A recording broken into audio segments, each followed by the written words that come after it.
سڵاوتانە بێ بەڕێزان هەواڵەکانی سعات 12تان پێشکەشەکەم. بەیانی ئەمڕۆ لە شاری بەغدا باڤڵ جەلال تاڵەبانی و قوبات تاڵەبانی و جێگری سەرۆکی حکوومەت یاریمی کوردستان و دکتۆر بەرهەم ساڵح لەگەڵ ژمارەیەک سەرکردەی حزب و لایەنە سیاسیەکان بەشداریان لا ساڵیادی شەیدکردنی محەممەد باقر حەکیم باوکی عەمار حەکیم کرد. لە ساڵیادەکەدا دکتۆر بەرهەم ساڵح و محەممەد حەلبوسی وتارێکیان پێشکەش کرد و تێیدا جەخت لە هەمانگی و یەکڕێزی نێوان لایەنە سیاسیەکان کرایەوە. وەفدی باڵای یەکێتی نیشتیمانی کوردستان بە سەرۆکایەتی باڤڵ جەلال تاڵەبانی لە بەغدا لەگەڵ سەرۆکی هاوپەیمانی دەوڵەتی یاسا و سەرۆکی هاوپەیمانی فەتح کۆبوونەوە و دەربارەی دوایین پێشاتە سیاسی و ئەمنیەکانی عێراق و ناوچەکە گفتوگۆ کرا. لە کۆبوونەوەکەدا باڤڵ جەلال تاڵەبانی جەختی کردەوە لە سوربوونی یەکێتی لەسەر بەهێزکردن و پەرەپێدانی پەیوەندیەکان لەگەڵ هەموو هاوبەشە سیاسیەکان لە عێراق و هەرێمی کوردستان لە هەموو بوارەکاندا. باڤڵ جەلال تاڵەبانی وتیشی هەر هەوڵ و نیەتێک کە بێتە هۆی تێکدانی ئاشتی کۆمەڵایەتی و ماڵوێرانی زیاتر بۆ عێراقیەکان ڕەتی دەکەینەوە. وەفدی باڵای یەکێتی نیشتیمانی کوردستان بە سەرۆکایەتی باڤڵ جەلال تاڵەبانی لە بەغدا لەگەڵ نووری مالیکی سەرۆکی هاوپەیمانی دەوڵەتی یاسا و هادی عامری سەرۆکی هاوپەیمانی فەتح کۆبوونەوە.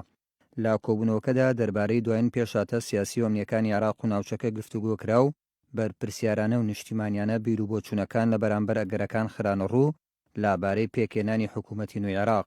باڤڵ جەلال تاڵەبانی جەختی کردەوە لە سووربوونی یەکێتی لەسەر بەهێزکردن و پەرەپێدانی پەیوەندیەکان لەگەڵ هەموو هاوبەشە سیاسیەکان لە عێراق و هەرێمی کوردستان لە هەموو بوارەکاندا، با تایبەت لەگەڵ هێزەکانی چوارچەوەی هەماهەنگی لە پێناو سەقامگیری سیاسی، ئەمنی و ئابووری لە وڵات و لێکنەترازانی هێزە سیاسیەکان بە هەموو نەتەوە پێکهاتەکانەوە. باڤڵ جەلال تاڵەبانی وتی کاتێک باس لە سازان و تەوافق دەکەین بۆ قۆناغی ئەمڕۆ دەمانەوێت ژیانی پێکەوە ژیان و ئارامی سیاسی بپارێزین و پێکەوە هەمومان حکوومەتێکی خزمەتگوزار پێک بهێنین کە لە ئاسخواستی هەموو لایەک بێت، بۆیە هەر هەوڵ و نیەتێک کە ببێتە هۆی تێکدانی ئاشتی کۆمەڵایەتی و ماڵوێرانی زیاتر بۆ عێراقیەکان ڕەت دەکەینەوە. ئێمە وەک یەکێتی لە خەمی ژیانێکی باشتر و خۆشگوزەرانترین کە ئەمەش بە هەوڵ و هیمەتی هەمومان بەدی دێت. بۆ ئێستا ڕوومان لە دڵسۆزانە تاوەکو پێکەوە لەسەر بنەمای بەرژەوەندی هاوبەش و دەستور کار بۆ بنیاتنانەوەی عێراق و هەرێم بکەین و دەرفەتیشمان ماوە تا ئەم خەمە نیشتیمانیە زاڵ بکەین با سەر بەرژەوەندی حزبی و تاکە کەسی. لە بەرامبەردا نووری مالیکی سەرۆکی هاوپەیمانی دەوڵەتی یاسا جەختی کردەوە چوارچەوەی هەماهەنگی سوورە لەسەر دروستکردنی تەوافق لەگەڵ هێزە نیشتیمانەکانی تر لە پێناو پەلەکردن لە پێکێنانی حکوومەت. باجۆرەی بنەما یاسایی و دەستوریەکان هەر لە کۆبوونەوەکەدا هادی عامری سەرۆکی هاوپەیمانی فەتح هەڵوێستی چوارچەوەی هەماهەنگی دووپات کردەوە لە کرانەوە بەسەر هێزە سیاسیەکان و بەهێزکردنی زمانی گفتوگۆ لە پێناو گەیشتن بە چارەسەرێک بۆ کۆتایی هێنان بەو قەیرانەی ئێستا. ستران عەبدوڵڵا ئەندامی مەکتەبی سیاسی یەکێتی نیشتیمانی کوردستان پێی وایە هۆکاری کێشە و ئاڵۆزە سیاسیەکانی عێراق بۆ هەڵە جێبەجێکردنی دەستور و نوخبەی سیاسی دەگەڕێتەوە. ستران عەبدوڵڵا ئەندامی مەکتەبی سیاسی یەکێتی نیشتیمانی کوردستان لەو بارەیەوە ڕایگەیاندووە ئەگەر بپرسین عێراق بۆ وای لێ هاتووە لەبەر دەستورەکەیەتی یان لەبەر جێبەجێنەکردنی دەستورەکەیەتی، ئێستا کەرکووک ئیرهابی تێدایە یان محافزێکی بە وەکالەتی تێدایە، پیاوێکی شۆڤێنی تێدایە، تەعریبی تێدا دەست پێ دەکا و کوردیش تەوەلا بووە لەو عەمەلە سیاسیەی کاتیدایە، خەتای دەستورە یان خەتای جێبەجێنەکردنی دەستورە. سران عەبدوڵڵا وتوشێتی پێم وایە خەتای جێبەجێنەکردنی دەستورە، واتە ئەساسی ئەو هەموو تاوانانەی خەڵک دەیخەنە ئەستۆی دەستوری عێراقەوە یان دەیخەنە ئەستۆی عەمەلی سیاسی لە دوای سەدام حوسێنەوە، خەتاکەی لە هەڵەکان و کەموکڕەکانی جێبەجێکردنی دەستورە، خەتاکە لە هەڵەکانی نوخبەی سیاسی عێراقە، جا کورد بێت یان سونە یا خود شیعە.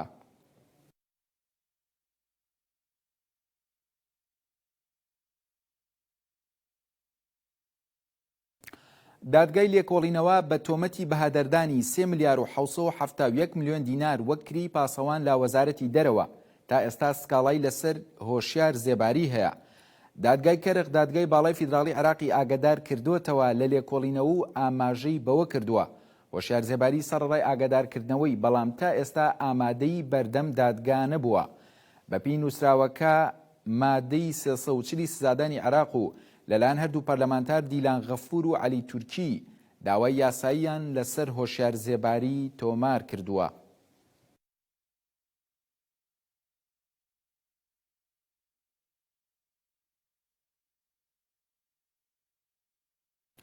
موقتەدا سەدر ڕابەری سەدرەکان لە تویتێکدا داوای لە پەرلەمانتارەکانی کردووە ئەگەر کاندیدەکەی پارتی مەرجی سەرۆکۆماری تێدا نییە دەنگی پێمەدەن.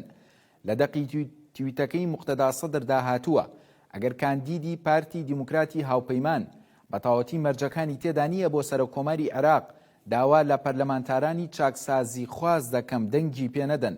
ئاماژەی بەوەش کردووە ئێمە بانگەشەکاری چاکسازین نەک بانگەشەی دەسەڵات بە تەنها.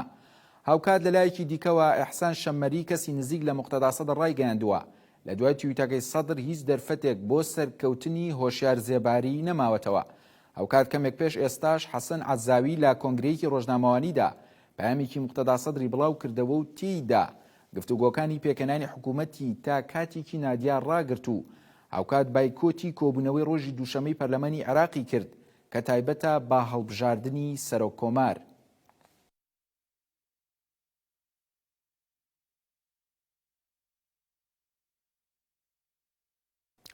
لەگەڵ نزیکبوونەوەی هەڵبژاردننی سەرۆککۆماری عێراق بۆ خولێکی نوێ لە ئێستادا ئەم باسە بووەتە بابەتی گرنگی میدیا و ڕۆژنامە جیهانیەکان. لە ئێستاشدا باس لە گرنگی ڕۆڵی دکتۆر بەرهەم ساڵح دەکرێت بۆ پۆستە بە جۆرێک کە لە سەرۆکایەتی کۆماری عێراقدا توانیوێتی هاوسەنگی لە نێوان سەرجەم هێز و لایەنە سیاسیەکان ڕابگرێت. لەگەڵ نزیکبوونەی وادەی دانیشتنی پەرلەمانی عێراق ڕۆژنامە گەورە و دیارەکانی جیهان باس لە کەسایەتی دکتۆر بەرهەم ساڵح وەک کاندیدی بەهێز بۆ پۆستی سەرۆککۆمار دەکەن بەهۆی تێوە نەگلانی لە هیچ دۆسەیەکی گەندەڵیدا. هەروەها شارەزای دیبلۆماسی و دەوڵەتداری هەیەتی خۆشی خولێک سەرۆکی ئەنجومەنی وەزیرانی هەرێمی کوردستان بووە کە بە خولێکی ئاڵتوونیدا دەنرێت و پڕ بوو لە شانازی و سەربەرزی. لە سەرۆکایەتی کۆماری عێراقیشدا توانی پارێزگاری لە هاوسەنگی لە پەیوەندیەکانی نێوان هێز و لایەنە سیاسیەکان بکە و هەروە ڕەچاوی هاوسەنگی نێوان ئەمریکا و عێراق و ئێران بکە و لە سەردەستی ڕابەری کۆچکردو سەرۆک مامجەلال فێری سیاسەت ببێ و خاصڵەتەکانی سەرۆک مامجەلال هەڵبگرێ. بۆیە پێویست دەکات بۆ جاری دۆم و پۆستەوە بگرێتەوە. ڕۆژنامە جیهانیەکانیش باس لە لێهاتووی و لێوەشایی دکتۆر بەرهەم ساڵح دەکەن بۆ ویلایەتی دووەم. هەروە شورۆفەکاران و یاسانەسانیش جەخت لە گرنگی پاراستنی شکۆ و قورسای عێراق لە کۆمەڵێن دەوڵەتیەکان دەکەنەوە و با پێویستی دەزانن چەند خەسڵەتێکی جیاواز لە کەسایەتی کاندید بۆ پۆستی سەرۆککۆماردا هەبێت و بتوانێت عێراق ڕۆواشتی وەقڕی و پێشکەوتن بەرێ. دکتۆر سەعید دەحدوح شۆرۆڤەکاری سیاسی بڕای وایە کە پۆستی سەرۆککۆمار گرنگی و کاریگەری خۆی هەیە و ناکرێ بدرێتە کەسێکە پێشتر وەزیر بووە و پەرلەمان بە تۆمەتی گەندەڵی لە کارەکەی دووری خستوێتەوە متمانەی لێساندوێتەوە. ڕۆشی کردەوە کێشەی سەرکی پەرلەمان لەوەدایە کاتێک دێت بە تۆمەتی گەندەڵی و بە هەدەردانی سامانی دەوڵەت متمانە لە زێباری دەسێنێتەوە بەڵام لایەنەکان و ڕێکخراوەکانی لیاگەدار ناکاتەوە. ئاماژەی بۆشدا لە ئێستادا پرۆسەی خۆپاڵاوتن میدیای دش کۆنتترۆلی کردووە و بەشدار لە جوانکردنی وێنەی کەسانیە کە شایستە نین. ئەو شرۆڤەکارە سیاسی ڕاشی گەاندووە دکتۆر بەرهەم ساڵح سەرۆککۆماری ئێستا پیاوێکی پاکە و پەیوەندی فراوانی لە ناوخۆی عێراق و لەگەڵ زۆربەی دەوڵەتە کاریگەرەکانی جیهان هەیە. جەختیش دەکاتەوە کە پێویستە هەڵبژاردننی سەرۆککۆمارێکی باش لەسەر بنەمای دەستپاکی بێت و بە تایبەتیش دکتۆر بەرهەم ساڵح کەسێکی تاو پەسەند کراوە ئەوەش بە پێوەسمون و شارەزایی لە دەوڵەتدارێتیدا هەیەتی. کاندیدکردنی هۆشیارزێباری بۆ پۆستی سەرۆککۆماری عێراق سەرەڕای ئەوەی تێکدانی یەکریزی نێوماڵی کوردە لە بەغدا هاوکات پێشێلکردنی عورفی سیاسیشە چونکە ئەو پۆستە ئیستحقاقی یەکێتی نیشتیمانی کوردستانە. لە لایەکی دیکەوە کاندیدکردنی هۆشیارزێباری ناڕەزایەتی هاوڵاتیانیشی بەدوای خۆی داهێنا و جارێکی تر چالاکوانان و هاوڵاتیان دژی کاندیدکردنی هۆشیارزێباری لە گۆڕەپانی تەحریر لە بەغدا خۆپیشاندانێکیان ئەنجامدا.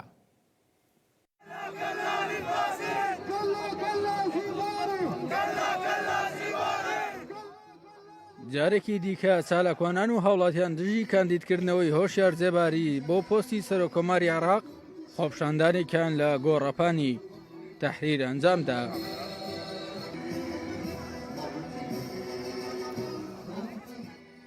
خۆپیشاندەران زێباری بە شیاو نازانن بۆ پۆستی سەرۆککۆماری عێراق و دەڵێن تێوەگلانی بە گەندەڵی بەسە بۆ ئەوەی ڕێگەی پێنەدرێت خۆی بۆ ئەو پۆستە کاندید بکاتەوە.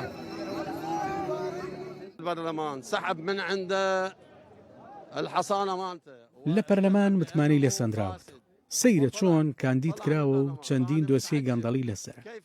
جێی سەرسوڕمانە دەستەی دەستپاچی ئەو لایەنانە ڕازی بوونە کاندیدی بکە. والجهات اللي قبل ترشيحه. خۆپشاندەران ڕەتی دەکەنەوە شارزێباری ببێت بە سەرۆکیان بەهۆی بەهەدەردانی سامانی گشتی و بەکارهێنانی دەسەڵاتەکانی لە پێناو بەرژەوەندی تاکە کەسی و بوونی چەندین کەیس لە دادگاکان لەسەری. مەڕێدە نامانەوێت چونکە گەندەڵکارە. من پرسیار لەو کەسانە ئەکەم کە کاندیدیان کردووە چون کاندیدیان کردووە کە چەندین کەیسی گەندەڵی لەسرە لە دادگا لەسەر چی بنەمایەک هۆشار زێباریان کاندید کردووە. نامانەوێت ببێت بە سەرۆکمان.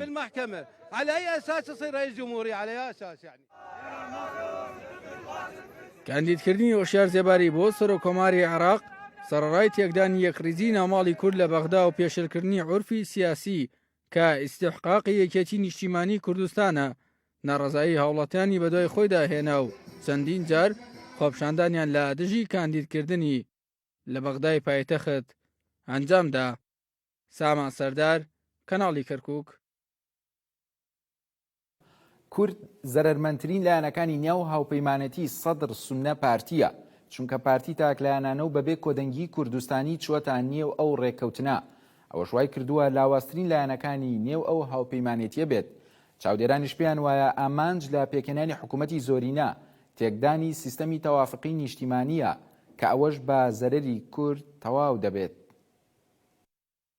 کێ سوودمەندە لە حکوومەتی زۆرینەی باڵێکی شیعە و حزبێکی کوردی و تەواوی لایەنەکانی سوننا؟ ئەمە ئەو پرسیارە جەوهەریەیە کە لە ئێستادا چاودێرانی سیاسی کوردی سەرقاڵ کردووە. بەرلانجامدانی هەڵبژاردنە پێشوەختەکەی عێراق دەنگۆی پێکێنانی ئەو هاوپەیمانێتیەی نێوان سەدر و حەلبوسی و پارتی بڵاو ببووەوە کە ئامانج لێی تێکدانی تەوافقی سیاسیە بە بیانووی پێکێنانی حکوومەتی زۆرینە کە بەهۆیەوە کورد دەبێتە کەمینەیەکی دەسەڵات و هەر کاتێک بیانەوێت لە دەسەڵات دووری دەخەنەوە و مافەکانی لێزە و دەکەنەوە. کورد لە عێراق لە دوای ڕوخانی ڕژێمی بەعسەوە سوودی گەورەی لە تەوافقی نیشتیمانی بینیوە کە ئەندازیارەکەی سەرۆک مامجەلال بووە و وای کردووە کورد وەک بەشێکی سێکوچکەی شیعە سوننە کورد سەنگی خۆی هەبێت و مافەکانی دەستەبەر بکات. لەو چوارچێوەدا لە ساڵانی نێوان 2005 تاوەکو 2014 ئەو ماوەی سەرۆک مامجەلال لە بەغدا سەرۆک کۆمار بوو هەرێمی کوردستان لە 170 داهاتی عێراقی بۆ ژمارەکراوە بەو بودجەیەش کوردستان تا ئاستێکی باش گەشایەوە و بووە ناوەندێکی گرنگی عێراق و ناوچەکە. دواتر دوای هەناردەکردنی نەوت لەلایەن حکومەتی هەرێمەوە بەسەر بەخۆیی لە ڕێگای تورکیاوە بودجەی کوردستان بە یەکجارێکی بڕاو ناردنی بودجە بەند کرا بە ڕادەستکردنی نەوتەوە. بەو هۆیەوە کورد بودجەی مانگانەی لەدەستدا و قەیرانێکی قورسی دارایی ڕووی لە هەرێمی کوردستان کرد. پاشان لە دوای ئەنجامدانی ڕیفراندۆم و لێکەوتەکانیشی بەڕسمی لە ڕێگەی پەرلەمانی عێراقەوە بودجەی هەرێمی کوردستان لە 170ەوە بۆ لە 112.67 کەم کرایەوە و حەیدەر عەبادی سەرۆکوەزیرانی پێشووتری عێراقیش لە لێدوانێکیدا بە شانازیەوە باس لەو کارێ حکومەتەکەیە کات کە توانیوێتی بودجەی کوردستان بۆ ئاستێکی زۆر کەم نزم بکاتەوە. لە ساڵی 2017ەوە کورد لە عێراق لە کێشمەکێشی گەورەدایە دوای لە دەستدانی لە 151 خاکی باشووری کوردستان. ڕەوتی شۆفێنی و تایفەگەری عێراقی هێشتا چاوی بە دەستکەوتەکانی کورد هەڵنایەت و دەیانەوێت بە هەر نرخێک بووبێت هەڕەشە بخەنە سەر قەوارەی هەرێمی کوردستان و وەها لە کورد بکەن بۆ هەتایە دەست لە ناوچە کێشە لەسەرەکان هەڵبگرێت. پێکێنانی حکوومەتی زۆرینە بە بەشداری لایەنێکی بەهێزی وەک سەدرەکان کە خاوەنی زیاتر لە 70 کورسین و نوێنەرایەتی شیعەی دەسەڵاتدارەکەن و سوننەکانیش بە هەمان شێوە کورسیەکانیان لە 70 کورسی نزیک دەبێتەوە و وڵاتانی ئیقلیمی لە پشتیانەوەن هاوپەیمانێتیان لەگەڵ پارتی کە خاوەنی کەمتر لە نیوەی کورسی هەر لایەنێک لەو دوو لایەنەیە وا ئەکات لایەنی کوردی لاواسترین لایەنی ئەو هاوپەیمانێتیە بێت و ئەمەش مەترسیە گەورەکەیە بۆ سەر ئایندەی کورد و قەوارەی هەرێمی کوردستان. چاودێرانیش بە پێویستی ئەزانن لەبەر ئەوەی کورد کێشەی نەتەوەی لە عێراق هەیە نابێت لایەنێکی کوردستانی تاکلایەنە بچێتە نێو هاوپەیمانێتێکی لەو جۆرە و هەوڵی نێوەندگیری بۆ ڕێخستنەوەی ماڵی شیعە و سوننە بدات لەسەر حیسابی ماڵی خۆی. ئەگەر بە دیوێکی تریشدا ئامانجی ئەو لایەنانەی نێو ئەو هاوپەیمانێتیە بخوێنینەوە ئەوە دەرئەکەوێ سەرتاپا پرۆژەکانیان لە دژی کووردە. بۆ نمونە سەدرەکان پێشمەرگە وەک میلیشیا دەناسێنن و خەون بە گەڕانەوەی هێزی سەربازی بۆ کوردستانە بینن و سوننەکانیش ئامانجیان پێکێنانی هەرێمێکی فراوانی سوننەیە کە تەواوی کەرکووک و ناوچە کێشە لە سەرەکانیش لەخۆ بگرێت. دکتۆر نیاز ئەحمەد بەڕێوەبەری سەنتەری شێرپەنجە لە شاری کەرکووک ڕای دەگەێنێت بەراورد بە ساڵانی ڕابردوو ژمارەی توشبوانی شێرپەنجە لە شارەکە بەرز بۆتەوە. وتیشی بەشێکی زۆری توشبوانی شێرپەنجە لە ڕەگەزی مێن و تووشی شێرپەنجەی مەمک دەبن. بەڕێوەبەری سەنتەری شێرپەنجە ئاماژەی بەوەش کردووە ئیدارەی پارێزگای کەرکووک کەمتەرخەمە لە یارمەتیدان و هاوکاریکردنی سەنتەرەکەیان. نزیکەی 1000 توشبوون بە نەخۆی شێرپەنجە تۆمار کراوە لە ساڵی 2021 لەگەڵ 2021 یعنی ساڵانە 1000 نەخۆش و 1000 نەخۆشی ترش بۆ نەخۆشیەکانی خوێن. ئەم ژمارە لە زیاد بوونایە چونکە لە ڕووی داودەرمانە و ئەو خزمەتگوزاریە کە پێشکەش دەکرێت ساڵ دوای ساڵ باشترێکە بێ بەس لەگەڵ ئەوە شایە بەڕای ئێمە وەکو پزیشک وەکو ئیداری سەنتەرەکە بە جۆری پێویستیە کە شایانی خەڵکی شاری کەرکووک بێت. ئەو ئامێرانی کە پێویستە و ئامێرانایی کە دقیقن کە لە تەشخیصکردن و لە چارەسەرکردن تاکسە دابین نەکراوە هۆکارەکان نەگەڕێتەوە بۆ کەمتەرخەمی حکوومەت وەزارەتی تەندروستی عێراقی کەمتەرخەمی ئەوانەی کە مەلەفی شاری کەرکووکە بەنەڕێەوە. بینە کۆنەکە 45 نەخۆشەگرێتەوە 45 قەڕوێلەیە بەس ئەگەر لە بەعزە ڕۆژانێ دێ سێرەکەیت سەروی 100 نەخۆشیان 150 نەخۆش خەوتووە لە ناو ئەو بینایەتەوە کات ئەو نەخۆشان سەرەکەی لەسەر کورسیەکان لەسەر کاشێکەیە عیلاج وەرگێت. بینایە تازەکە کەوەی کە دروست کرا لەسەر بابرێن حسابی خێرخوازانی شاری کەرکووک 100 قەڕوێلەیە. بینایەکە کەتاو بوو گرفتی ئەومان هەبوو کە چۆنی تەجیز بکرێت لە پێداوێستیەکانی مەکتەبی و تۆبی و دەگەڵ کەوانی کە پێویستە بۆ بینایەتەکە. ڕاستی هەم کێشێکی گەورە بوو بەس ئێستا دەستمان پێکردو بە تەجیزکردنی. فەرهاد شامی وتەبێژی هێزەکانی سووریای دیموکرات هەسەدا ڕایگەیاندووە ئێمە ڕۆڵێکی گرنگمان بینی لە کۆکردنەوەی زانیاریەکان و بەدواداچوونی جموجۆڵەکانی ئیبراهیم قڕۆیشی خەلیفەی داعش و ئامادەکردنی چالاکیەکە و بەجێگەاندنی ئەو ئۆپەراسیۆنە کە لە هەرێمەکانی ئێمە دەستی پێکرد و هێزەکانی ئێمە لە هەموو قۆناغەکاندا ڕۆڵیان هەبوو. ئاماژەی بەوەش کردووە کوژرانی ئەو چەتەیە بۆ گەلەکەمان و دایکانی شەیدانی زیندانی حەسەکە و هەموو گەلانی باکوور و ڕۆژهەڵاتی سووریا دیاریەکە. ئەم چالاکیە وەک تۆڵەیەکە بۆ هێرشەکەی سەر زیندانی حەسەکە. هەروەکو تەبێژی هەسەدا سوپاسی سەرۆکی ئەمریکا جۆ بایدنیشی کرد کە لە وتارەکەیدا ئاماژەی بە شەڕەکەیان لە حەسەکە کردووە.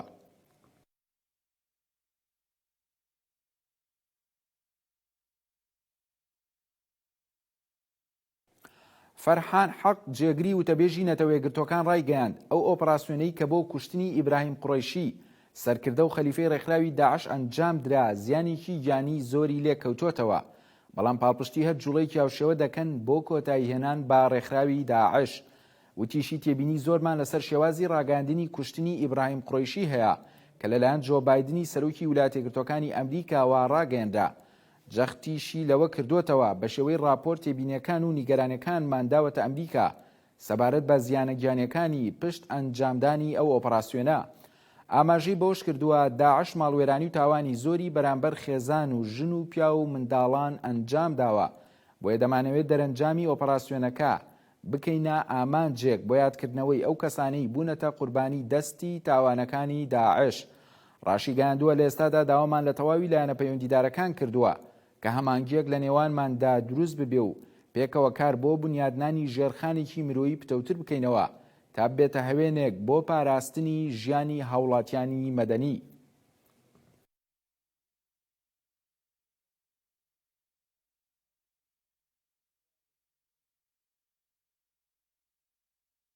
هەواڵەکانتان پێشکەش کرا سەلامەت بمێنن.